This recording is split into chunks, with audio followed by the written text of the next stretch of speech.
बिस्मिल्लाहिर्रहमानिर्रहीम।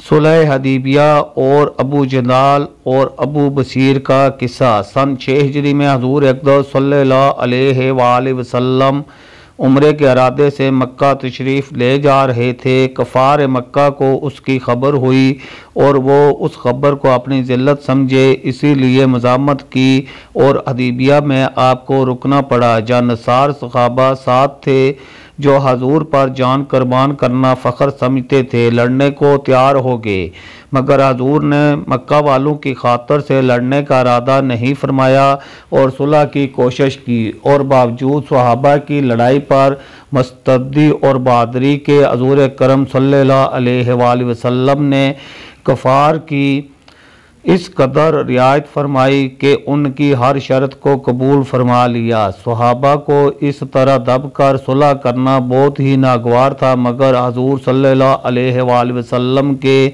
अरशाद के सामने क्या हो सकता था कि जानसार थे और फरमाबरदार, इसलिए हज़रत उमर जैसे बहादुरों को भी दबना पड़ा। सुलह में जो शर्तें तय हुई उन शर्तों में एक ये शर्त भी थी कि काफिरों में से जो शख्स इस्लाम लाए और हिजरत करे मुसलमान उसको मक्का वापस कर दें, और मुसलमानों में से खुदा न ख्वास्ता अगर शख्स मर्तद होकर चला आए तो वो वापस नहीं किया जाएगा। ये सुलहनामा अभी तक पूरा लिखा भी नहीं गया था कि हज़रत अबू जंदाल एक सहाबी थे जो इस्लाम लाने की वजह से तरह तरह की तकलीफ़ें बर्दाश्त कर रहे थे और जंजीरों में बांधे हुए थे।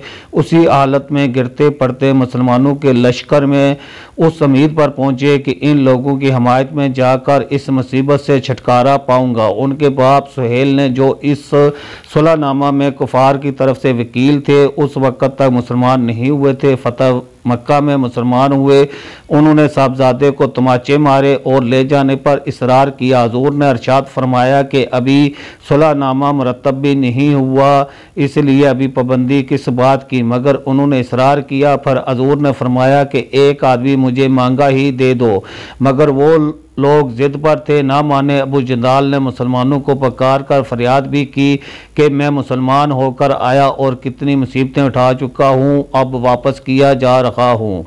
उस वक़्त मुसलमानों के दिलों पर जो गुजर रही होगी अल्लाह ही को मालूम होगा, मगर हजूर के इरशाद से वापस हुए। हजूर ने तसल्ली फरमाई और सब्र करने का हुक्म दिया और फरमाया कि अनकरीब अल्लाह ताला शान तुम्हारे लिए रास्ता निकालेंगे। सुलहनामा के मुकम्मल हो जाने के बाद एक दूसरे सहाबी अबू बसीर भी मुसलमान होकर मदीना मुनव्वरा पहुँचे। कफ़ार ने उनको वापस बुलाने के लिए 2 आदमी भेजे। हजूर अक़दस ने असब वादा वापस फरमा दिया।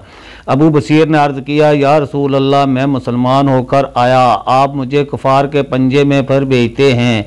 आपने उनसे भी सब्र करने को अरशाद फरमाया और फरमाया कि इंशाअल्लाह अनकरीब तुम्हारे वास्ते रास्ता खुलेगा। ये सहाबी दोनों काफिरों के साथ वापस हुए। रास्ते में उनमें से एक से कहने लगे कि यार तेरी ये तलवार बड़ी नफीस मालूम होती है। शेखीबाज आदमी ज़रा सी बात में फूल ही जाता है।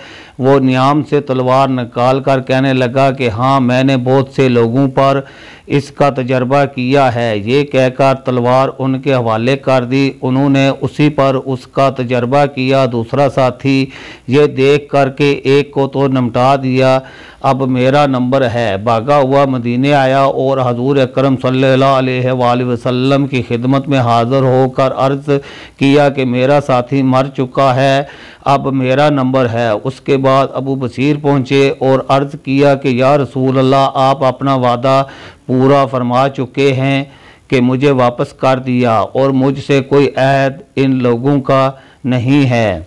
जिसकी ज़िम्मेदारी हो वो मुझे मेरे दीन से हटाते हैं, इसलिए मैंने ये किया। हजूर ने फरमाया कि लड़ाई भड़काने वाला है, काश कोई इसका मोइन व मददगार होता। वो इस कलाम से समझ के कि अब भी अगर कोई मेरी तलब में आएगा तो मैं वापस कर दिया जाऊंगा, इसलिए वो वहाँ से चलकर समुंदर के किनारे एक जगह आ पड़े।